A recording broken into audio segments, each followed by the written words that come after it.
Le continent africain est souvent présenté comme le berceau de l'humanité. Pourtant, son histoire est encore occultée par certains. Les clichés liés à la place de l'Afrique dans la chronologie du monde demeurent tenaces. Un livre collectif permet d'apporter un éclairage salutaire sur ce récit tout en balayant les idées reçues sur le continent africain. Son titre, L'Afrique et le monde, histoire renouée de la préhistoire au XXIe siècle. C'est aux éditions de la Découverte. François-Xavier Fauvel, bonsoir. Merci d'être avec nous. Vous êtes historien et professeur au Collège de France avec Anne Lafont, historienne et directrice d'études à l'EHESS. Vous co-dirigez cet ouvrage. En 2022, est-il encore nécessaire de justifier l'existence et la réalité de l'histoire du continent africain ? Oui, il est toujours nécessaire de le faire. De plus en plus de gens un peu partout sur Terre, et en France en particulier, comprennent que les sociétés africaines ont une histoire, mais il est toujours nécessaire, quand on est historien de l'Afrique, les collègues en Afrique le savent, de se bagarrer pour démolir des préjugés, comme vous le disiez. Beaucoup de gens continuent de se demander si les sources pour l'histoire africaine existent. Beaucoup de gens continuent à se demander si le statut des connaissances qu'on apporte au public est véritablement aussi fondé que dans d'autres régions du monde. Donc le doute, oui, continue de travailler nos sociétés contemporaines. Oui. Votre ouvrage collectif croise l'histoire de l'Afrique et celle du monde. Comment se sont caractérisées jusqu'à aujourd'hui ces relations ? Alors, c'est un livre d'histoire, vous avez bien fait de le rappeler, même s'il est rédigé par une douzaine de contributeurs qui peuvent être historiens, historiennes ou philosophes, comme c'est le cas de plusieurs d'entre elles et entre eux.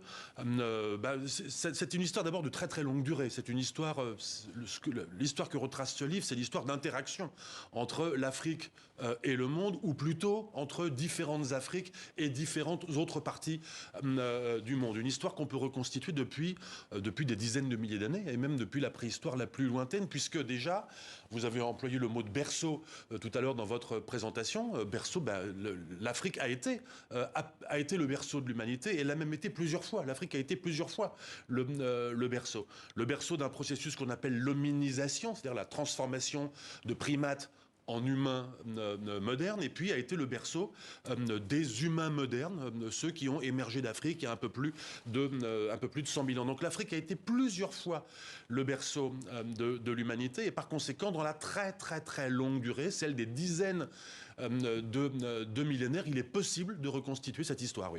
L'Afrique dans la maison commune, c'est le titre du deuxième chapitre, signé Marie-Laure Deras, directrice de recherche au CNRS. On peut y lire que l'Afrique a toujours fait partie des réseaux d'échanges internationaux.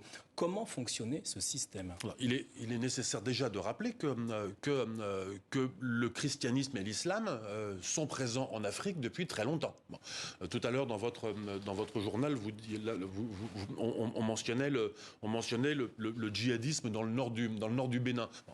C'est parce que pour beaucoup de gens, c'est ça l'islam en Afrique. Et beaucoup de gens ne savent pas que l'islam il y a commencé il y a plus de 1000 ans, il y a plus d'un millénaire, il y a une douzaine de siècles. L'islam a trouvé place au sud du Sahara. Et pour le christianisme, ça a commencé dès le IVe siècle, puisque par exemple l'Éthiopie est devenue officiellement chrétienne au IVe siècle de notre ère. Une partie du Soudan actuel est devenue chrétienne au VIe siècle de notre ère. Donc ces grandes religions monothéistes ont pris place en Afrique, souvent avant que dans d'autres régions du monde. Et ces religions monothéistes, étant des religions universelles, ont connecté des sociétés africaines avec d'autres régions du monde. Comment ça s'est passé ? Ça s'est passé par les pèlerinages, par exemple. Hein. Des pèlerins chrétiens d'Éthiopie ou de Nubie ont fait le pèlerinage au lieu saint, à Jérusalem et ailleurs. Des pèlerins musulmans du Moyen-Âge ont fait le pèlerinage au lieu saint d'Arabie tout au long du Moyen-Âge et de l'époque moderne, à l'instar du célèbre Mansa Moussa. Voilà, Mansa Moussa, c'est d'ailleurs son cas. Exactement, à l'instar du célèbre Mansa Moussa, souverain du glorieux royaume du Mali, qui, au XIVe siècle, en 1324 précisément, a entrepris la traversée du Sahara pour rejoindre le Caire en Égypte d'abord, et puis ensuite Médine et la Mecque. Toute une partie de cet ouvrage est consacrée à la traite des êtres humains. L'historienne Anne Ruderman écrit dans cet ouvrage « La traite transatlantique des esclaves a eu un impact sur l'Afrique et l'Afrique a eu un impact sur la traite transatlantique des esclaves ». Qu'est-ce que ça signifie ? Alors, la première chose, il faut rappeler ce qu'a été la traite transatlantique des esclaves. C'est 12 millions de personnes qui ont été achetées dans des ports de la côte atlantique de l'Afrique pour être transportés par des marchands européens de l'autre côté de l'Atlantique, donc dans les colonies des Amériques et des Caraïbes. Ça, c'est un fait absolument massif, formidablement bien documenté. Et pourtant, l'histoire ne s'arrête pas là. L'histoire, c'est aussi celle des sociétés africaines qui ont existé, qui avaient, pour certaines d'entre elles, de formidables puissances politiques. On peut penser au Congo, par exemple. Le Congo, très grand royaume de l'Afrique centrale, formidablement organisé au moment où les Portugais le rencontrent à la toute fin du XVe siècle, royaume qui très vite devient chrétien, officiellement chrétien, et qui entreprend une correspondance diplomatique avec le Portugal, avec le Vatican, etc. On a là une histoire qui est une histoire qui se passe à l'arrière-plan des zones côtières où a lieu le commerce esclavagiste. Et puis il y a aussi une histoire de l'autre côté, il y a une histoire aux Amériques, qui est aussi une histoire de société américaine, de société coloniale, de société créole et de sociétés dans lesquelles des communautés d'origine africaine ont pris place, se sont développées et ont participé. Donc ce que nous disons avec plusieurs autrices et auteurs dans ce livre, c'est de rappeler ça, c'est de rappeler qu'il y a une histoire de l'esclavage qui est une histoire de la traite, une histoire de l'abomination de la traite, et puis il y a d'autres histoires, des histoires sociales, des histoires d'échanges, des histoires de choses qui traversent l'Atlantique. Justement, la traite et son système n'a pas empêché certains esclaves de s'extraire vers la lumière. C'est le cas de Phyllis Wesley. Qui était-elle? Alors, c'est une poétesse dont Anne Lafond, co-directrice de cet ouvrage avec moi, parle dans l'ouvrage. Elle montre tout simplement que de ce phénomène absolument massif de la traite émergent des trajectoires d'individus. Bon. Et que la traite n'abolit pas, que la traite d'une part, et ensuite la réduction en esclavage dans les colonies américaines n'abolit pas la singularité des individus, n'abolit pas ce qu'on appelle aujourd'hui leur agentivité, c'est-à-dire leur faculté à être des actrices et des acteurs de leur propre vie. C'est vrai de cette jeune femme poétesse, c'est vrai d'autres exemples qu'on donne dans l'ouvrage, c'est vrai plus généralement de tous ces individus qui ont participé à ces transferts culturels de l'Afrique vers les Amériques, à la reformation de toute une série de phénomènes culturels aux Amériques, la littérature, la musique, la peinture, etc. Et dans le domaine des idées également. En épilogue, vous revenez sur la restitution d'œuvres d'art.